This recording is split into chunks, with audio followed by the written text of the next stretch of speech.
What's up, everybody, and welcome to For the Money. We are the Big Easy Bets podcast. My name is Logan. With me in the studio, Bam Barrero. Yo. We've got Nick Von Brick in the control booth. Yo. We are on to the Players Championship. This is where we try to make money betting the PGA Tour. We're going to recap the Arnold Palmer Invitational real quick and then try to give you our best bets. Try to find a winner. It's been a good start to the PGA season, in my opinion. We got to start questioning, is Scotty Scheffler just a guy now? Is Rory McIlroy hurt? There's a lot of storylines going into the Players. Akshay Bhatia got the win in a playoff with Daniel Berger, who kind of collapsed down the stretch. I wish we could have just watched how many times it took Berger to find the fairway on 18, because I don't know that he could have. He shanked it right, shanked it left. Bhatia kind of flirted with the water there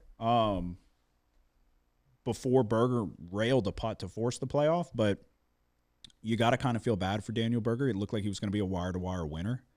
Shot the lowest round. I think he was 9 under after round 1, and led up until 16 or 17 of the final round, and then kind of melted it away.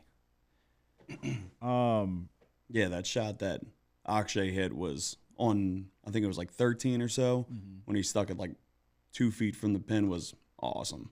Yeah, he's a good player, and he's going to be good. Like, he's just got the consistency's got to get there, I guess. But, I mean, he's been in contention a lot already in the young season, and then now he got the win under his belt at the Arnold Palmer, and give him the red card again. We got to start asking ourselves, what's going on with Scotty Scheffler? Is this the new normal for Scotty, or is he going to wake up? And he's not as good with the approach. He's always been the best, like significantly better than everybody else, strokes gain approaching the green. He is currently, as it sits, what was he, in the 40s somewhere? I don't even see it. He might be. Point is, he's not as good this season so far. So when what gives? When I'm trying to navigate, when is the time to bet, Scotty? Are we going to start seeing some better odds instead of 3-1? What is it this week? 4-1? I think it's plus 480. Okay, so approaching. The number I've had in my head and that I've been saying was I would like plus 600 in that range at least. But yeah, I think everybody expected him to kind of make that push, and later on in the Saturday, the weekend rounds of the tournament, and he just didn't. He's still 3rd overall in total strokes gained. Yeah, approaching the green, Scotty Scheffler's 88th. That's his problem this year. Total strokes gained, he's 3rd. Tee to green, he's 5th. Off the tee, he's 2nd. Around the green, he's 7th. And putting, he's 29th. It's the approach. And that's what he's typically been much better than the rest at. So the second he gets that back under control, he's going to win all the fucking tournaments, because everything else is Can you go by season on that? Yeah. See what he was last year. 2025, strokes gained total, 1. Tee to green, 1. Off the tee, 2. Approach, 1. Around the green, 16. Putting, 22. 2024, approach, 1. Total, 1. Tee to green, 1. 22-23, approach, 1. Everything was fucking 1. Yeah. You go back to 21-22, approach, 4. So something's off. I mean, he's been the best by a wide margin in strokes gained approach. So something's off. And now we just got to figure out, when does he figure it out? What do you think? I don't know. I thought that after he didn't play so terribly in the first round, that maybe he would be in contention throughout the weekend, but he just never got it going. Yeah. And it was maybe his best opening round in the past few tournaments. Yeah, but he looks perplexed. Yeah. Like, he looks like something's going on, and he can't figure it out. So, and maybe he won't. Jordan Spieth was hitting that insane number of like 15 to 20 foot putts. That one run he had, I think what did he win? 3 out of the 4 majors. He took the golf world by storm, and he has never been able to replicate it. So that's the thing. That's why with what Tiger Woods did was so incredible because he did it for so long. Like, I think Scottie Scheffler would have to be number one for like, I don't even know the number, but years, multiple like years. 2035 or 2036. Yeah, like in order to match what Tiger did. The run that the level of play that he needs to maintain just to catch Tiger's dominance is unheard of. So, and he won't do it. I don't think it'll ever be done. And I don't think that Scottie Scheffler, everything else, every other part of his game is still checking out in terms of strokes gained. So as soon as he gets the approach figured out, the irons kind of dialed in, he's going to go back to winning tournaments. But he's known for being the guy that doesn't hunt the pin. He just puts it in the center of the green. And whatever, aim small, miss small, but he's known for just get it on the green and then make some putts. Whereas other people want to get a little too aggressive and you wind up in a fucking greenside bunker and you're screwed. So I don't know when he's going to figure it out, but I got to see something before I back him. Like, I got to see flashes. I got to see something before I feel confident. But the second you see it, then the odds are going to go back to shit, and I don't know. I don't know what to do about him. And then the other thing is Rory McIlroy pulled out of the Arnold Palmer Invitational going into the weekend, I think it was. Maybe it was the second round. He wasn't doing well, if I remember correctly. But he felt something in his back, and it turned into muscle spasms and blah, blah, blah. He withdrew. They claim it's precautionary. But is it? You look at Rory. Rory's what? Approaching almost 20-1 to win. A healthy Rory should not be 20-1 with the Scottie Scheffler 88th in strokes gained approach. Mm. So how do you navigate that? Is there value on Rory, or is his back fucked up? You'd imagine if it was hurt, he wouldn't play. And then like Jake Knapp was another one. He pulled out because of a back injury, but he's in the field this week. They say he's fine. So what do we do? I'm kind of asking. Somebody take the reins here and fucking tell us what's the best way to make some money. I don't know. I feel like Rory, didn't he have like the same issue in the past, or am I thinking of somebody different? About a back? Or he like pulled something. I may be thinking of somebody different, but you could be thinking of Tiger Woods, who's notoriously had nothing but back problems. The drug addiction. No, it was Scottie. And the driving. They had someone going out there doing some stretches on him and stuff like that, like mid-round. I don't remember, but. So the significance of that is none. None. Okay. So back to the drawing board. But we got to figure out how we're going to make some money. What happened to Justin Thomas? Did you see that? It's his first round back at a really tough course. Plus 14? Yeah, I could do that. No, you can't. No, you can't. You would shoot 100. You just shot 100 at bam. Bam. You shot a 12. You shot a 12 on one hole and you didn't finish scoring. You picked it up. So yeah, you're crazy. That was so predictable. We should have bet him to miss the cut. It was his first round back from back surgery, again on a really tough course. Mm-hmm. So if you look at who was the other one, there was another guy who came back from injury. I'm blanking on his name. I'm blanking on it, but what he also did very poorly. It's a tough course, and for your first one of the year, he even said he's like, this is not ideal to start the season at Bay Hill. So, but all right, the Players Championship. It's at Sawgrass. The field is 121 players.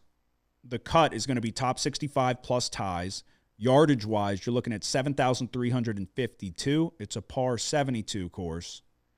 Should be very familiar with TPC Sawgrass, the island green, the tree, I think, what is it, on 6, right in front of the tee box that you got to kind of hit a little stinger. Ben Griffin was posting a video flirting with hitting like a slice around it. The biggest key on this one, again, is going to be strokes gained approaching the green. That's going to play the biggest role. And that's why I'm not backing Scottie this week. I can't get there with him. But who wants to lead it off? I can lead it off. Okay. To win? Yeah, to win. Go ahead. We're taking Colin Morikawa this week. So he's 8th total in strokes gained, but more importantly, 5th in strokes gained approach the green in the world. Driving is going to play a huge part here. He's top 10 in total driving and driving accuracy. So when you pair the two, between the total driving and driving accuracy with the strokes gained approach to green, I think he could set up for a pretty good week for Morikawa to, even make top 10 or even win the thing. So he also has some pretty good history at Sawgrass. Last year he tied for 10th, and then 2 years before that, tied for 13th. His last 3 tournaments this year, he won at Pebble Beach. At the Genesis, he came in 7th, and then last week he came in 5th, so he's playing really good golf right now. At 16-1 odds to win, I'll take that. I'm also going to take him top 10, plus 175. Yeah, there's no denying Morikawa's playing fantastic. He announced to the world after his win that he's having a baby. So he's in a good spot right now. He's in a good headspace. The antithesis of Tiger when he was cheating on his wife with a truck stop hooker and she attacked him with an iron. So he's in that sweet spot right now where everything's good and he's playing good golf. Yeah, 5th. I think you must have just said it, but yeah, his approach in the green numbers are great. Tee to green's great. Putting's the biggest issue with him. But that's a lot of people that like there's a guy I'm looking at that I'm about to give out. Actually, 2 of them. They suck at putting. All right, for my to win, and I'm not going out on a limb, but I'm going right back to Siwoo Kim. I'm going right back to him. What are you and about? We took him in our one and done. He got us a fucking, what are you, just outside of top 10? I'm not laughing at you. I just the way you said it. Yeah, well, we're going right back to him. Siwoo Kim, 24-1 to win. Tee to green, he's number 2. Off the tee, he's 20. Approach, number 2. Putting, he's 151. That's the problem. I watched as many Siwoo Kim shots as I could because, call me crazy, but I don't think they want to fucking show him on TV. They don't show him. They don't show Sepp Straka. They have certain people that they like, but it's like, Jesus Christ. If Scotty's not on the course, let's show everybody. But I thought he played pretty damn well, and he just couldn't make a putt. He really couldn't make a putt, and like very makeable putts. I think it was that second round. It could have been the first, but I think it was the second round. He had a really good opportunity to move on up the leaderboard, and he did later on in the weekend. That's why like I said, I think he was just outside of the top 10. We hit top 20, which is what I gave out with Siwoo last week. So I'm going right back to him. It's another course where the approach play is going to play a huge role, and he's the second best in the world right now. I think he's playing really good golf. We just got to get a couple putts to drop, and we'll be in business. And eventually, he's going to see some go down. So I'm going back to Siwoo Kim, 24-1. Do you have a to win this week? I don't think so. Jesus Christ. What do you mean? Come on. Yeah. Yeah, I don't know. I like Morikawa, but not to win. Well, what do you like him? Top 20. Okay. You're going with what you deem safe bets. This is golf. You got to take some fucking shots. Yeah, I have, and it hasn't paid off. No, you haven't. You've only had 1 to win. No, I had 2 to win prior week, and one of the guys didn't even play. Jake Knapp. No, I had Zalatoris. Right. Yeah, and I had Knapp last week. He withdrew. A lot of people were unhappy about that. All right, so what are you going with then? What do you? Yeah, I'm gonna go Morikawa, top 20. It's a little bit of a safer bet, and you don't get paid that much, minus 112. But just considering the way Scheffler's playing, and if Rory's injured, it's like maybe when you take that into consideration, maybe. And Morikawa's third, right, in odds to win. I believe so, yeah. So just look at the way he's playing lately. He's ranked fourth in the world right now. You talk about how good he is at approaching the green, bam. But yeah, I like him top 20. Okay. I got one guy for top 10, top 20, both of them. And it's a familiar face. But he's too damn good in the approach game. And I'm going back to Sepp Straka. Top 10, plus 410. Top 20, plus 190. Strokes gained approach, he's 15th. Off the tee, he's 63rd, not the best. Putting, even worse, at 118. But he's actually putting pretty well this year. We've had action on Sepp Straka. We nearly hit the 50, whatever it was, 55-1 winner. Sepp Straka's playing pretty damn good golf. So I'm going back to him, and we're going to try to Ideally, you at least get the top 20. Maybe we sneak into the top 10. I don't remember. He finished up there last week, right?